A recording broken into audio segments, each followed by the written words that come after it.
Karibu tusome Biblia. Leo tunasoma Zaburi sura ya 12. Bwana uokoe, maana mcha Mungu amekoma. Maana waaminifu wametoweka katika wanadamu. Usemezana yasiyofaa kila mtu na mwenziwe. Wenye midomo ya kujipendekeza. Usemezana kwa mioyo ya unafiki. Bwana ataikata midomo yote ya kujipendekeza. Nao ulimi unenao maneno ya kiburi. Waliosema, kwa ndimi zetu tutashinda, midomo yetu ni yetu wenyewe. Ni nani aliye Bwana juu yetu? Kwa ajili ya kuonewa kwao wanyonge, kwa ajili ya kuugua kwao wahitaji. Sasa nitasimama, asema Bwana. Nitamweka salama yeye wanayemfyonya. Maneno ya Bwana ni maneno safi, ni fedha iliyojaribiwa karibuni juu ya nchi, iliyosafishwa mara 7. Wewe Bwana ndiwe utakayetuhifadhi, utatulinda na kizazi hiki milele.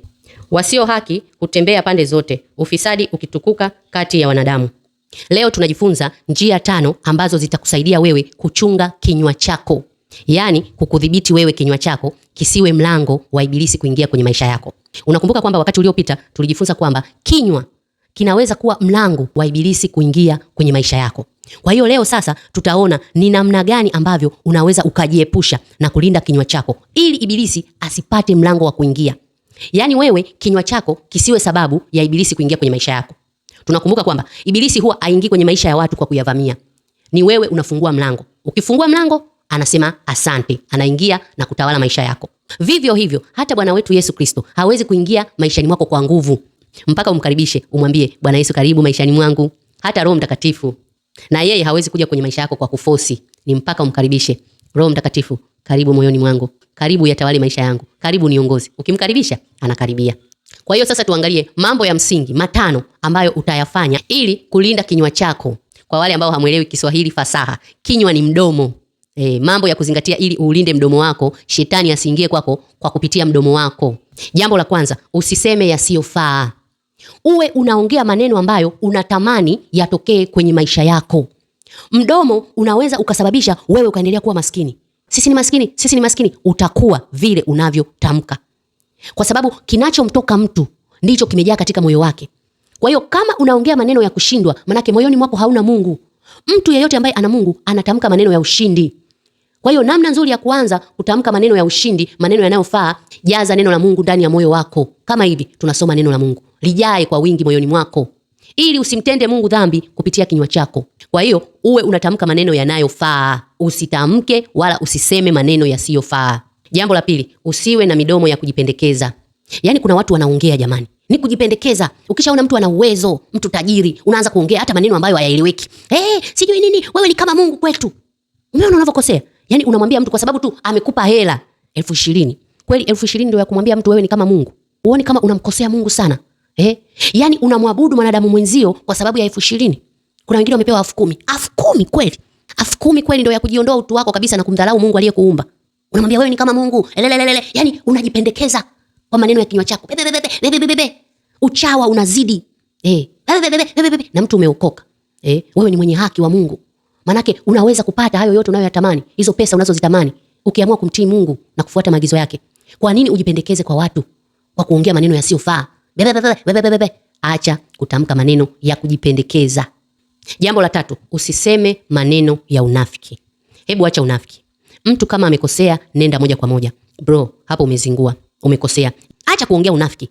Unajua sisi ni watu wakubwa ndio tunawasikiliza. Unawasikiliza nini? Neno la Mungu linasema nini? Kama amekosea mtu, mwambie umekosea. Hiyo sio sawa. Kwa nini unamuogopa? Na kuanza kuongea maneno ya unafiki. Moyoni mwako unajua kabisa huyu jamaa amekosea. Lakini hapa nikimwambia ukweli, ataninyima hela ya nauli. Kweli nauli ndio inakufanya umkosee Mungu kwa kuongea maneno ya unafiki. Unamnafikia tu. Ni sawa bro, ni sawa. Kila kitu kiko sawa tu. Hamna shida. Uko sawa tu bro. Unakuwa kama mwenda wazimu. Unapelekwa tu. Kuwa na msimamo. Maadamu wewe umeamua kuishi kweli ya Mungu, kuwa mkweli. Ndio na iwe ndio, sio na iwe sio. Acha kumpamba mtu ambaye amekosea. Unafiki hautakiwi, ni bora unyamaze. Jambo la 4, usiseme maneno ya kiburi. Kuna watu wana kiburi sana. Mimi msinione hivi, mimi za hizi sijui nini. Yaani unaongea maneno fulani ya kujikweza. Kiburi ni namna fulani ya kujikweza. Unahisi kwamba ofisini kwako hapo, ukiondoka wewe ofisi itakufa. Sio kweli. Yaani sio kweli kabisa. Kama wanakusifiaga wanakupamba tu kwa unafiki. Sio kweli kwamba ukiondoka hapo ofisini kwako ofisi itakufa. Shetani mwenyewe alivyoondoka mbinguni alidhani kwamba sifa na utukufu vitaisha kwa sababu yeye alikuwa kiongozi wa sifa. Ni kusifu masaa 24. Tena saizi ndio kumenoga. Malaika wa Bwana, wazee 24, maserafi na makerubi wanainama na kuinuka, wanasema mtakatifu, mtakatifu, mtakatifu, mbingu na nchi zimejaa utukufu wako, hosana juu mbinguni. Wanainama, wanainuka, yani ndo kumenoga, vibe ndo limeongezeka. Kwa hiyo na wewe ukiondoka ofisini kwenu, ofisi itaendelea. Acha maneno ya kiburi, acha kujikweza, acha kutamka maneno ya kujiinua. Be humble, kuwa mnyenyekevu, jishushe. Kwa sababu unapoanza kutamka maneno ya kiburi, unampa ibilisi nafasi. Unakuwa umemfungulia ibilisi mlango, anaingia kwenye maisha yako. Na ndio hapo kiburi kinainuka. Kinapoanza kiburi, ujue anguko la mtu linakaribia. Ukifika mahali unaona kama wewe ndio special, wengine wote hakuna kitu. Hapo jua anguko lako limekaribia. Kwa sababu Mungu huwashusha wale wenye kiburi, na wale wanyenyekevu huwainua katika viwango vya juu. Endelea kuwa mnyenyekevu, tamka maneno ya unyenyekevu. Mtu anapokusifia, mtumishi, unafanya kazi nzuri, mwambie sifa na utukufu kwa Mungu.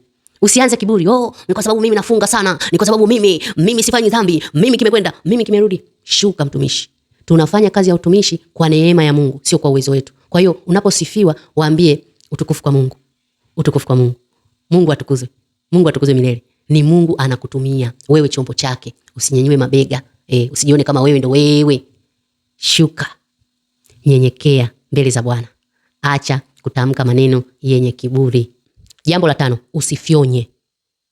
Huu mdomo wako usimfyonye mtu. Unajua hata mimi nilikuwa sielewi kwamba sio vizuri. Unaweza ukawa umekasirika tu umemfyonya mtu. Kumbe kufyonya sio vizuri kwa wenye haki wa Mungu, yani watu waliookoka, watu wanaoishi kweli ya Mungu. Sio vizuri. Nasikia ni kazi ya majini. Majini ndio yanafanya hivyo. Kwa hiyo ukishaona wewe kila muda unafyonya, kuna jini liko hapo pembeni linakunyemelea. Kaa rada. Wakenya wanasema kaa rada. Yani kaa chonjo, kuwa makini. Ikitokea tu umeudhiwa kidogo umefyonya, we lipo hapo around. Kemea kwa jina la Yesu. Hilo ni jini linakuvutia kamba. Wewe unashangaa umefyonya, usiku unakuta umelala ndio unaota ndoto unafanywa ngono.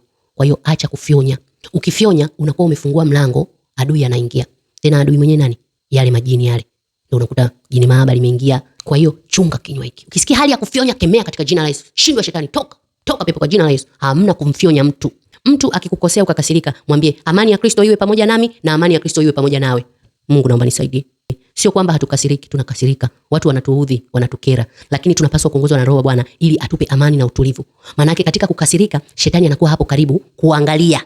Utadumu nayo muda gani hiyo hasira? Ukienda kulala nayo, umefungua mlango, ibilisi anaingia kwenye maisha yako. Sijasema kwamba binadamu akasiriki, tunakasirika, hata watumishi wa Mungu tunakasirika. Ni binadamu. Lakini hakikisha huendi kulala na hiyo hasira. Samee, achilia. Lala ukiwa na moyo safi, usiwe na hila na mtu yeyote. Usije ukajilazimisha kwamba mimi sijakasirika wakati ndani yako umekasirika. Wewe sema tu Bwana nisaidie, nimekasirika. Naomba unipe amani na utulivu niweze kusamee na kuachilia. Tunakasirika kweli. Sisi ni wanadamu. Tunaishi hapa duniani.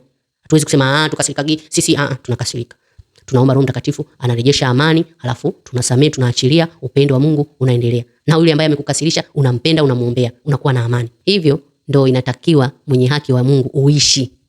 Kusamee na kuachilia. Usilale na mtu umemweka hapa moyoni. Moyoni tunaweka neno la Mungu. Kama hivi tunavyosoma, tunalisoma kwa sauti, alafu tunaliweka moyoni, alafu tunalifanyia kazi. Na ndipo maisha yetu yanaanza kubadilika. Tunaanza kuona katika ulimwengu wa roho, tunaona katika ndoto yanavyoendelea, alafu yanathibitika katika ulimwengu wa damu na nyama. Wewe utakuwa shahidi. Tangu tumeanza kusoma Zaburi sura ya 1, leo tupo Zaburi sura ya 12, kuna namna umeanza kuwa na amani na utulivu. Si ndio? Na tunaishia hapa kwa siku ya leo. Kesho tunaendelea na sura inayofuata. Nilisema kabla hujasoma Biblia, muite Roho Mtakatifu akusaidie kuielewa. Usisome tu kama kitabu cha hadithi za wana wa Israeli. Mwambie naomba nisaidie Roho Mtakatifu, nipo tayari kusikia. Atakusaidia, atakufunulia, atakupa ufunuo. Yaani ufunuo atakufafanulia. Utaona wewe katika mawazo yako, kumbe anamaanisha hivi. Sio kumbe anamaanisha hivi. Yuko hapo anakuelekeza, namaanisha hivi. Hapa nilimaanisha hivi. Hapo sasa utaanza kuipenda Biblia. Ulikuwa unaona kama ni mzigo, lakini sasa hizi utatamani muda ufike, ukae umsikie anavyosema, anavyokufafanulia neno lake. Maombi ya siku ya leo. Mwambie Baba yangu wa mbinguni, asante kwa neno lako. Nimeelewa. Naomba Roho wako Mtakatifu anisaidie kuniongoza katika hatua zangu zote. Mawazo ya moyo wangu, maneno ya kinywa changu yapate kibali mbele zako. Amen. Nikutakie siku njema, tukutane kesho.